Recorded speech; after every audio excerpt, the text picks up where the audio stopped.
No sound system, so I'm hoping my voice will carry. Can you hear me in the back all right? Okay, good, good. As Ed was saying, I served as Randy's chief of staff for the 15 years that he was in office. During that period, the riding originally was Lanark, Frontenac, Lennox, and Addington, and we were dealing with 16 municipalities, 16 mayors and councils with that iteration of the riding, and then as required by law, there was a redistribution done, the riding was changed, it became Lanark, Frontenac, Kingston, and we were still dealing with 13 municipalities. So during that experience of dealing and advising with municipal councils and municipal staff, that's where I started to notice that in the heart of our democracy, our local democracy, there were cracks in the levee and there were problems. It's often said, or it's popularly said, that the antidote to globalism is localism. What we're seeing right now at the municipal level, well, there's a number of things going on, but one of the things that's going on is that the municipal staff, the administrative staff, are generally all trained the same way by the same people. And those people have a global agenda. We're talking about the World Health Organization wanting to control our health. We're talking about sustainable development, environmental programs controlling our environment. You've probably heard of the World Health Organization's pandemic treaty that has been going through negotiations.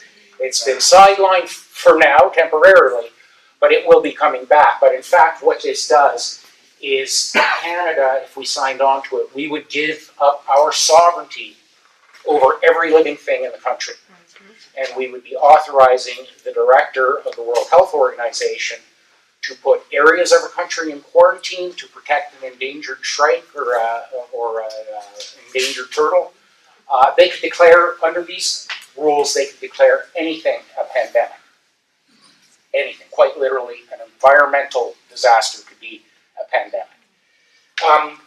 My point simply being that all of the administrative staff that's what they're being trained to introduce and make happen, are these global agendas that restrict any local input. So what happens? Why do people run for municipal politics? Why do people choose to be an elected representative locally? Usually it's a single issue. They've got a problem with something the current council wants to do or doesn't want to do, and they oppose it. So they say, you know what, I'm tired of this, I'm going to run and I'm going to fix this problem. But it's usually, again, it's an individual or a new problem. Sometimes it's just, I'm tired of having to phone once a month to get my road graded again. If I'm sitting on that council, they'll pay more attention. So they're good people with good intentions. They do have the interests of their community at heart. Then they get in there and they realize, okay, this is bigger than I thought. I don't know the rules to this game. I don't know how it works. We encountered municipal politicians who had a problem, and Randy said, why don't you just bring a motion to the floor? What's a motion? Am I allowed to bring a motion?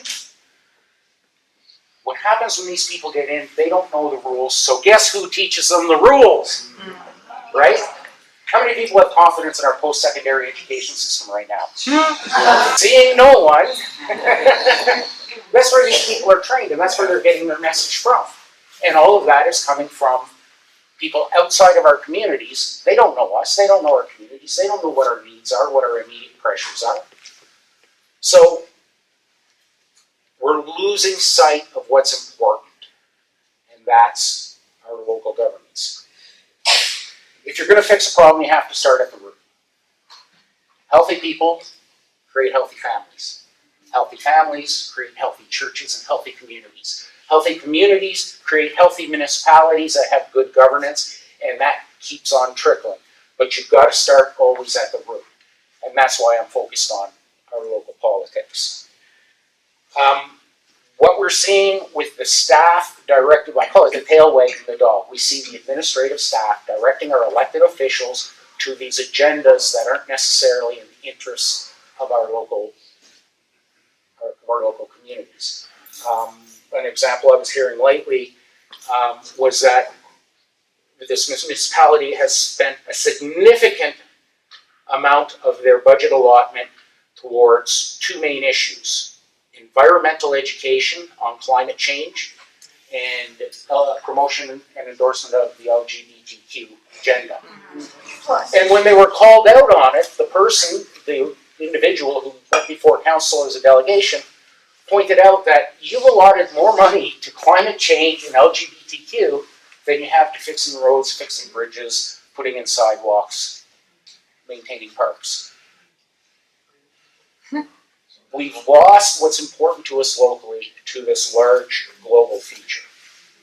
So what I'm doing with the Municipal Reform Project is I'm coming out, I'm meeting people like we have in this room here. I'm encouraging you, go back to your community. Maybe it's you, maybe it's somebody you know. Find somebody who is willing to fight for what we believe in and wants to put their name on the ballot. You find those people, you send them to us. We're going to vet them for viability and make sure that they actually would be a good candidate by our standards of what we expect. But we are going to train them on what they need to do between elections to get their name out so that they can get elected. Then we're going to train them. This is how you run a campaign.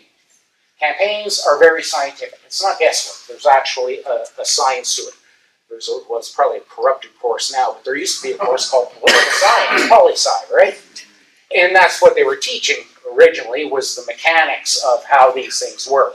Now they teach agendas and teach people what to think instead of how to think, but that's a different story. So yeah, we're going to teach them how to run between elections. We're going to teach them how to run a successful election campaign, the things they need to do during the campaign. And then we're going to teach them what their responsibilities, what their job will be, and more importantly, what their authority is once they're elected. And that authority, I'm talking about their ability to stand up to staff and say, no, we're voting against that. I don't care if staff recommended it. We don't believe, as the elected representatives, we don't believe this is in the best interest of the community. Right now, that doesn't happen. Staff gets. How many people have been to a council meeting, a municipal council meeting in their municipality? You're not allowed to. A lot. Yeah, not allowed. Or you don't know when it is. They don't let you in. I know there's a lot of that kind of stuff that happens as well. They have technological problems on the night they're going to talk about the budget and they can't stream it, you know, that kind of thing. You've noticed those who have been to the council meetings, you notice, first of all, there'll be 2 new items of business on the agenda, and the agenda will be 400 pages. There's not a chance a municipal councillor has had an opportunity to read those 400 pages in the 24, maybe 48 hours they've been given to review the material before the meeting. On top of that, most of the material is irrelevant, either to the meeting or just in general. There's things packed in there, letters that are there for information purposes only, and it's all to hide the important stuff that is being done. And then when you get to the important stuff on the agenda, you'll see there's a motion to do something, and it's already moved and seconded, and it says which councillor did that. Well, what meeting did you do that at? Because that was supposed to be done in public. But there it is on the agenda, and the clerk just reads it through, and everybody smiles and puts their hands up, and they've done something that they probably don't even understand. So we're going to teach our candidates how to push back against that, how to cut the wheat from the chaff, find out what's important, and focus on what's important locally, to the people you were elected to represent locally. We're also engaging on a public education campaign. We did a rather large survey, and we discovered that 70% of people who rent property weren't aware that they were eligible to vote. 70% that responded to the survey, of course, but 70% weren't aware that as a renter they were entitled to vote in their municipality. They thought you had to own property in the municipality to vote. So we wonder why we get 30%, 27% turnout in municipal elections. Well, if that many people don't even know they're eligible to vote, that's why you're getting a poor turnout. Poor turnouts mean you're not really getting representative government. You're getting the people who showed up represented. So we want to change that. We're putting together a primer so people can understand how they can register to vote in their municipality. And then we've put together a bunch of tools. It's on our website. The website is local action, pardon me, localaction.ca, and you'll see a number of links for the social media. If you click on the Substack link, it will bring you to a whole bunch of guides that explain how things currently work, how tiers in government work, how the division of power between provincial, federal, and municipal governments work. And then there's also tools in there to teach you how to effectively communicate with elected representatives and be successful doing it. Petitions is one way, but it's not the only way. There's other ways to do it. So we talk about how you can do that. And that's available. It's free. It's online at that website. The website is localaction.ca, all lowercase. And then, yeah, when you get there, there'll be a bunch of links at the bottom. You click the Substack, and that's where you'll get that material. The third prong of what we're working on is changes to legislation and regulations. But that's a long-term goal, because we need to build a base of people like you, we call it a voter base, to then be able to persuade and lobby the provincial government for some other changes. I'm just going to touch on a few of the things that we need to get rid of. The current integrity complaints process has been weaponized by staff. If you get a councillor who's maybe dissenting against what staff wants to do, guess what staff does? They file an integrity complaint against that elected official saying they're being harassed. Randy's got experience with that. He was invited to a council meeting, spoke, and then got charged with harassment for speaking at an invited event. But anyway, that's another story. Another thing that's got to go, and I can give you a multitude of reasons for this, but we've got to get rid of electronic voting. Period. Absolutely. Yes. We need to get that. Can't vote. A human being counting it, and the candidates have scrutineers there supervising the count. That's the only way we can trust in our elections. Yep. Whether it's just the natural failings of technology in its current state, or the fact that it's manipulated. Absolutely. Yeah, that's what it is. It's got to go. We need to have confidence that the outcome was the outcome that we need. We've got to get rid of the strong mayor powers. Everybody, is there anybody that doesn't know what I'm talking about with strong mayor powers? Okay. So what Doug Ford has done, he initially did it with about 20 of the larger municipalities, but I think he's expanded it up to 68 now, I think, and it seems to be the trend he's going to go on. He has given these 68 mayors in Ontario the authority to act outside of council, including reversing decisions of council. Serious. Wow. Yeah. How is that democratic? Well, it's not, and this is the point. They basically stripped us of our local representation, right? If my councillor represents my views, and the mayor says, yeah, that's nice, I'm doing something different, I'm not living in democracy anymore. I'm not a free person anymore. I'm not electing a representative. Doug Ford is appointing one for me. So that's got to go. And then this isn't just municipal elections, this is provincial and federal elections as well. The way they put together voter lists, it's got to be fixed. I actually have, on our team, we've got a couple of IT guys that are actually building a better database for elections in Ontario anyway. But the current system, how many people have showed up to vote and you're not on the list even though you know you're at the right poll? You know, things like that. It's just ridiculous. Because what happens with most people, when they've driven 15, 20 minutes to a polling station to be told they can't vote there, they've got to drive another half hour because something was screwed up on the rolls or something, chances are that person's just going to go home. Yeah. Right? I'm not, anyway, that's what happens. Whether you agree with it or not, that's very often what happens. We're going to do Q&A at the end, okay, if you want to hold on to that. So these are the kinds of changes we're making. Again, we want to get candidates elected who share our values and our views. We'd like to do it in slates and communities. I've got a couple of communities that are starting to build slates, and they're going to send them to me so we can start organizing and training them. The second thing, again, we're engaging in a campaign of public education to try and inform people what their rights are as voters and how to actually participate.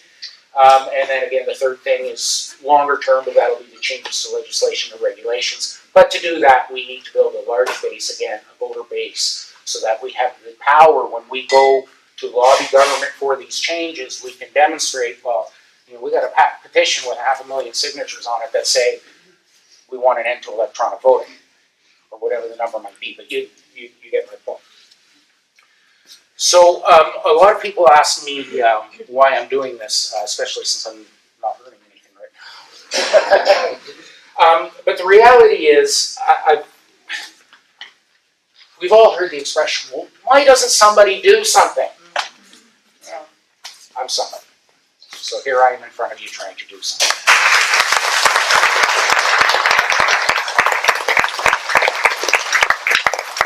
When I talk to people, why, people will congratulate me on what I'm doing, and I'm very appreciative of the support I get, but I ask them, well, why don't you get involved? It's intimidating at first, but everything in life is hard first time. But I get a lot of people saying, well, I just don't have time. I'm working 3 jobs trying to keep the roof over the family, get food on the table, pay the electrical, and it's hard to not sympathize with that. But we need the voices and the bodies if we're going to make change. Another big one I get is, well, I just don't know how to get involved or how to participate. That's what our group is about. We're going to educate people. Don't know how to get involved, we'll tell you how to get involved. I'll tell you what you can do. And we will have these kinds of guides up on that Substack that I mentioned as well. How to get a delegation before your municipal council. It's not difficult, but there are some steps you've got to follow. How does that work? How do you make the presentation? What should you say and what should you avoid saying? All of those tools we're going to make available. The one that bothers me the most that I hear is, well, it doesn't affect me, or I'm just not interested in politics. Okay, so you're telling me you're not interested in healthcare, you're not interested in education, you're not interested in the economy, you're not interested in whether you have a job tomorrow, you're not interested in how public health is going to mandate what you must or must not do in order to feed your family. How can you not be interested in politics? It is every element of our lives. It's inserted itself into it. You have to get involved. We don't have the individual economy we once had. There's not a whole lot you can do in Ontario right now without a license or a permit, right? And then another one I often hear is, well, I'm only one person. What can one person do? I'm going to tell you a story. When Napanee was in our riding, when it was Lanark, Frontenac, Lennox, and Addington, there was a long-standing incumbent mayor, Lord Sherman. Lovely fella. And I think it was the 2011 election. I could be wrong, but the ballots are counted. He won by 1 vote. When you lose, or when you win by that small of a margin of victory, it automatically triggers a judicial recount. They did the judicial recount. Lord Sherman won by 1 vote. 1 vote can make a difference because he's now the mayor for another 4 years. So that's a summary of what we're doing, what we're trying to do, and how we're trying to challenge some of the thinking that's out there that's keeping people away from participating.